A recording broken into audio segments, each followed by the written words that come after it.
নাহিদ রানা প্রচণ্ড গতিসম্পন্ন একজন বোলার, তার কাছ থেকে বোধহয় মানে ওইভাবে সার্ভিসটা বাংলাদেশ পাচ্ছে না যেটা প্রত্যাশা করা হয়েছিল। গতি, বাউন্স, সুইং সব কিছুই আছে তার বলে। নাহিদ রানা কোথায় যেন আটকে গেলেন।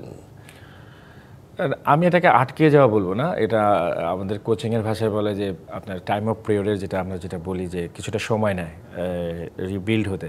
আমরা যদি দেখেন যে হুট করে যদি সবগুলো ফরম্যাটে ওকে আমরা খেলিয়ে ফেলেছি, যেটা একটা প্লেয়ারের জন্য অ্যাডাপ্ট করাটা স্টাফ। আর নাহিদ রানা একদম র ট্যালেন্ট, এখনও ওর মেন্টালের যে জায়গাটা আমরা যেটা সবসময় বলি যে ট্যাকটিস এবং মেন্টালের যে কম্বিনেশনটা দরকার স্টিল আপনার লার্নিং প্রসেসে আছে, এবং সেই জায়গাটায় যত বেশি হ্যান্ডেল উইথ কেয়ার এবং নার্সারিং প্রসেসটা যদি অনেক বেশি গোছানো হয় তাহলে নাহিদ রানা আমাদের জন্য একটা বড় সম্পদ হতে পারে। দেখেন, স্পিড ম্যাটার, কিন্তু সেই স্পিডটার একটা আসলে নিয়ন্ত্রণ দরকার, না হলে সেটা আপনার জন্য ভীতির কারণ হয়ে যেতে পারে।